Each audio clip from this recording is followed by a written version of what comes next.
This is DFS Chan on September 11th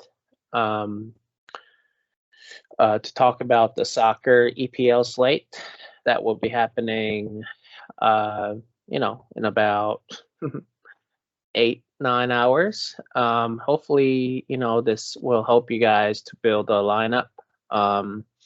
As mentioned before, with soccer, it's tough to build in advance, other than some core players that you think will play no matter what. Because obviously there's gonna be a starting lineup for each game that will be released 1 hour prior to kickoff. So 10 a.m. is the slate lock. So 9 a.m. Eastern time is probably when all the starting lineups will be released. So based on that, obviously check out the formations and see where all the players play, and I will chime in if something comes up based on that, like some really good value picks, or if some good elite players that we thought we were gonna play, but then they get downgraded based on where they're playing on the formation. I will make a note on those things on Discord. But other than that, I mean, we're just right here. We're gonna talk about. Let's go through the slate. It's a 6-game slate. I'll share my screen here. It's a 6-game slate, and I have organized these by the odds. So Manchester United, Man U is the biggest favorite and has the highest odds at -500 against Newcastle. Arsenal is the second biggest favorite at -205, and then Man City is actually the third biggest favorite because they're playing against Leicester City, who is not that bad.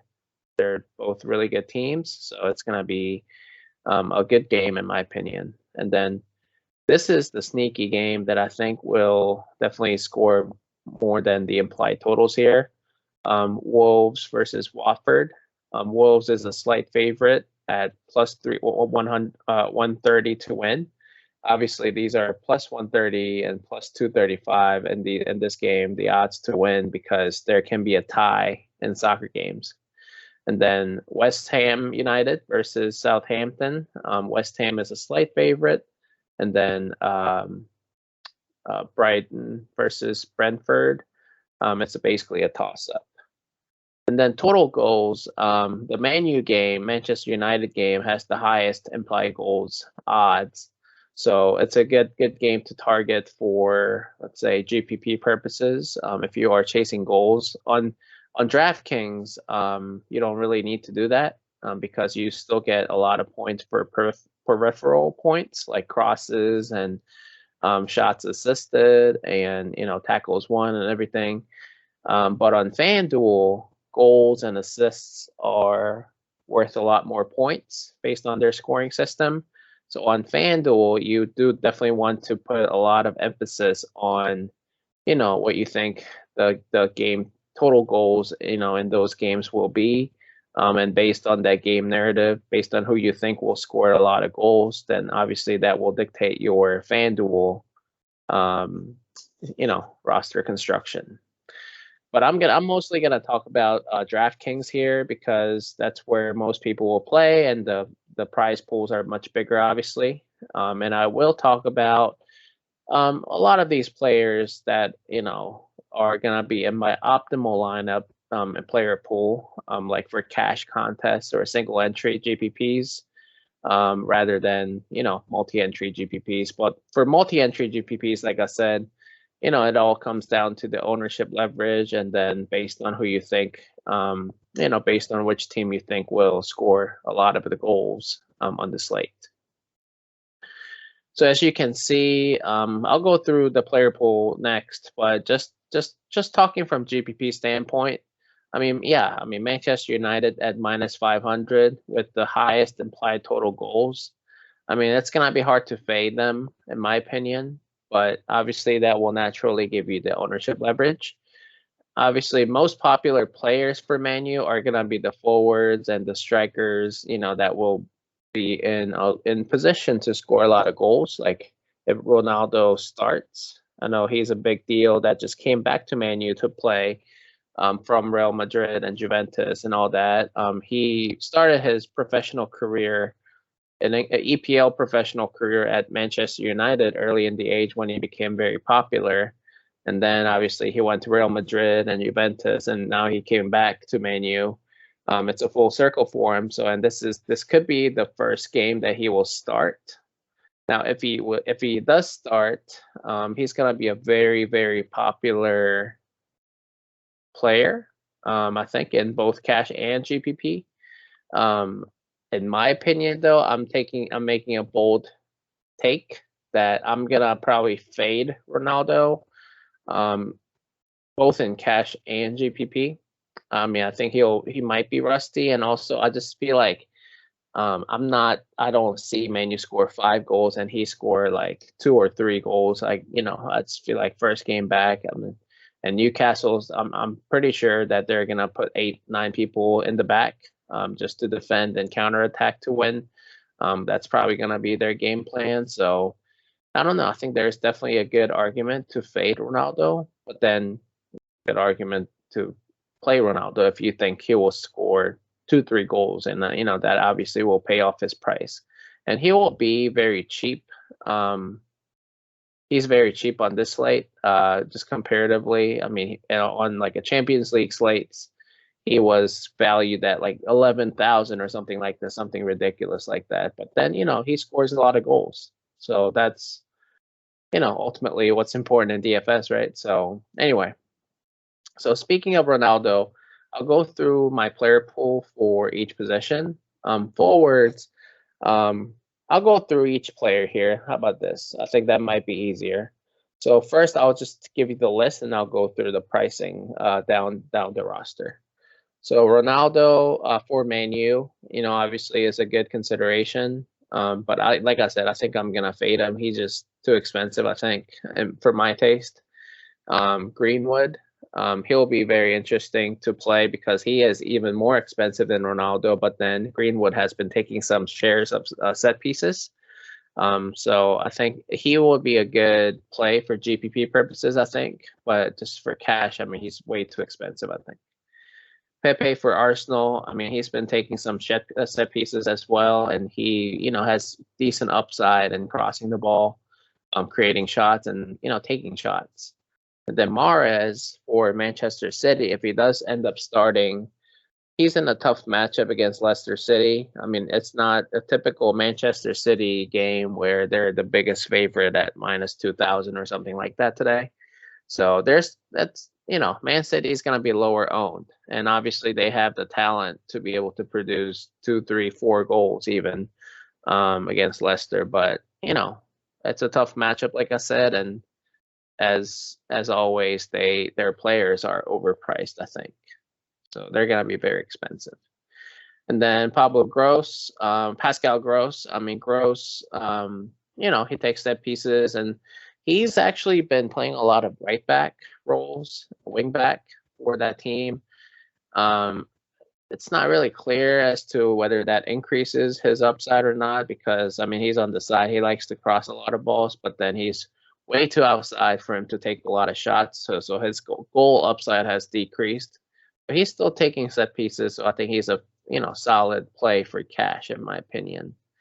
And then Antonio for West Ham, I mean, he's been on fire, so I would definitely consider him for GPP purposes. For cash, I don't know. I mean, he's the most expensive forward on the slate, as you can see here. I don't know if I can play him for cash. But for now, it's West Ham. That's another good GPP play, I think. I really do think, I mean, this West Ham game, it can also, turn out to be a very high-scoring game, because West Ham likes to play very openly, game-wise. I mean, they like to attack, and they also leave their defense vulnerable. So it could be an open game where there could be a lot of goals or DFS points to go around in that game, along with the Wolves versus Watford game that I like. In the midfield, actually forward, let me go through these. So yeah, like I said, Antonio is the most expensive. Greenwood, these are good GPP plays. I think all the way up to Ronaldo down here, and then below Ronaldo, I would definitely consider these players for cash, like Gross, Pepe, Mahrez. Benrahma would be a good GPP play. Let's see, Iheanacho would be a good GPP play if you think Leicester City will do well against Manchester City. Obviously, Manchester City's top pieces like Sterling. Let me see what other Manchester City pieces there are.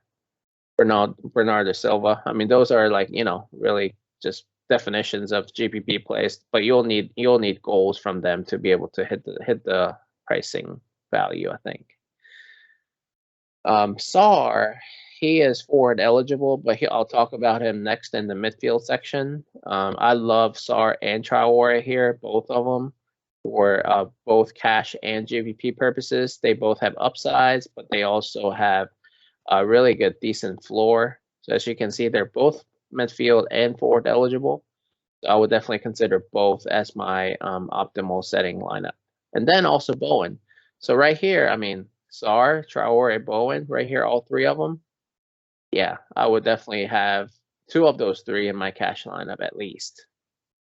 And then you go down. I mean, these are you're just basically chasing goals at this point. Vardy, if you think Leicester will show up against Manchester City, and Leicester has done that before. They always play well against top elite teams like Manchester City. So I would definitely consider him for GPP purposes. Let's say if Hwang Hee-chan, he plays forward. He's on loan for the Wolves, and he has played amazing international games.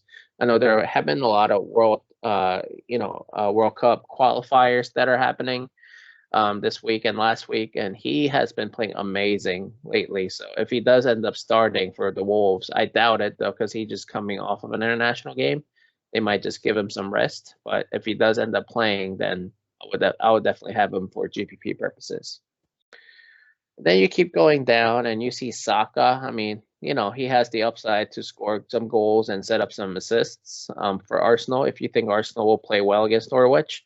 And just to mention that, I mean, I have to mention it here that Arsenal has been in bad form, but they're playing against Norwich, one of the worst teams that just got promoted from, the league that is a tier below EPL. So Norwich just got promoted to the EPL, and they're playing against Arsenal. And Arsenal, based on its name value, is a popular team to play their players, but they've been in bad form. But then this is actually a home game against Norwich. If they lose, I think their manager Arteta might get fired. So I think with their, they might be a desperate team that's gonna play well, with their,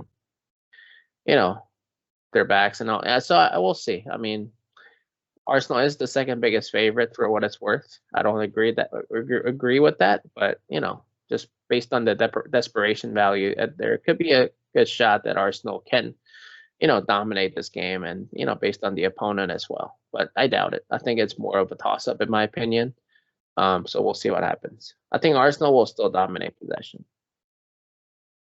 Then you keep going down. I mean, Raul Jimenez for the Wolves, like I said, that game I think has a sneaky upside. So I would definitely get him and pair him with my Traore that I mentioned for the Wolves. But maybe also Meadow for the Wolves.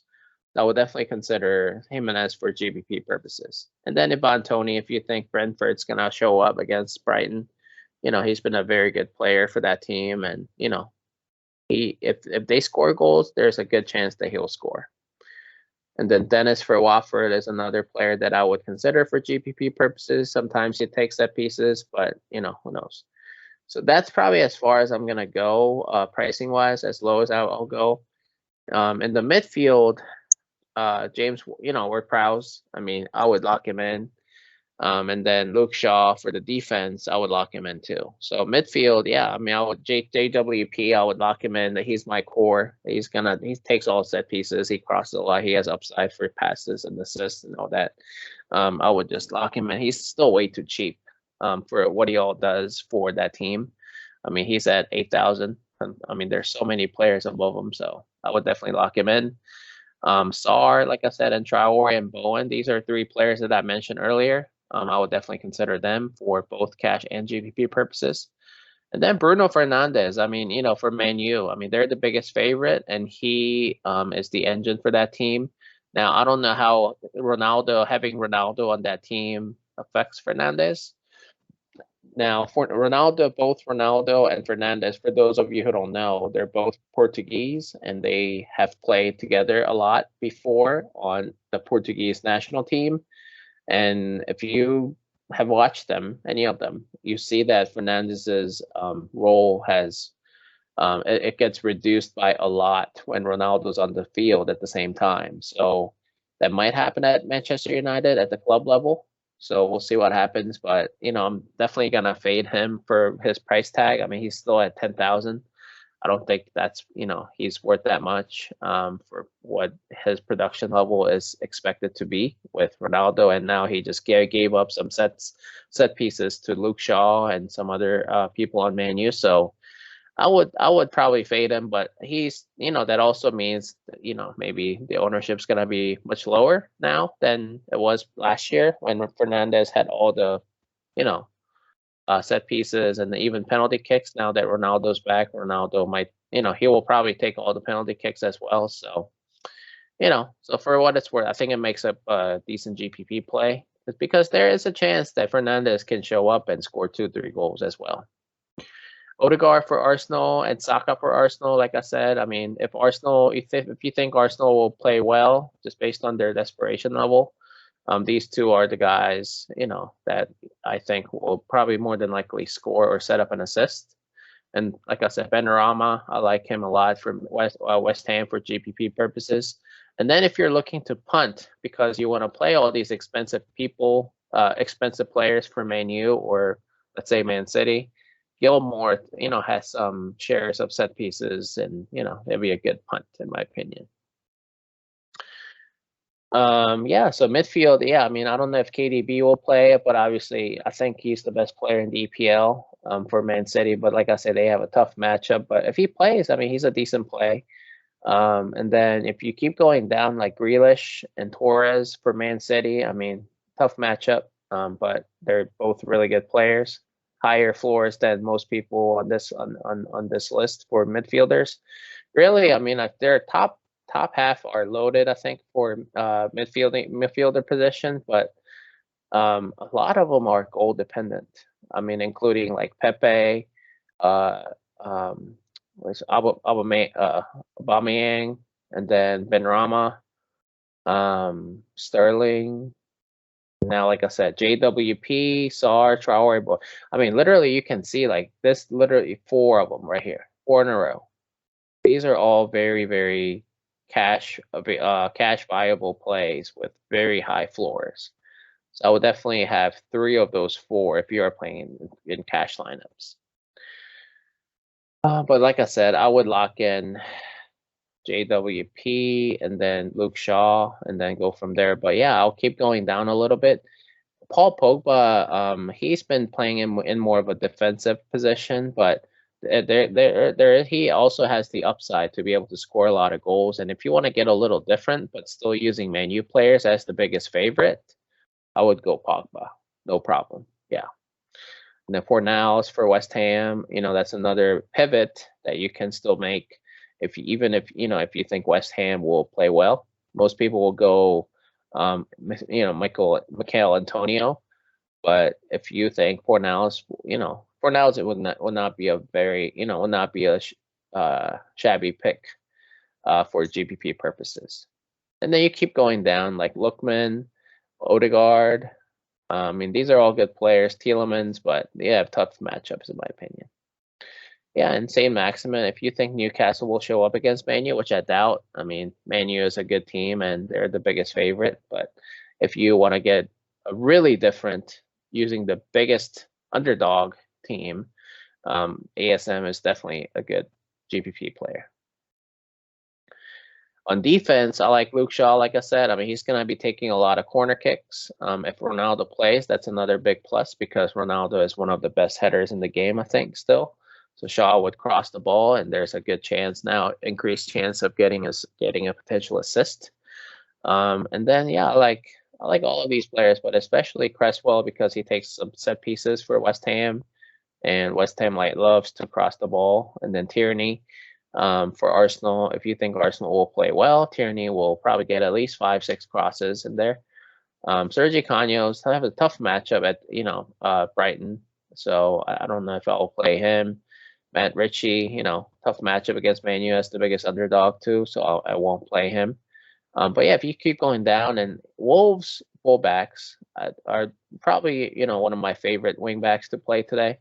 Semedo, like I said earlier, and then Marcal. I think he's about down here somewhere. Marcal, is he that cheap? Let's see. Where is he?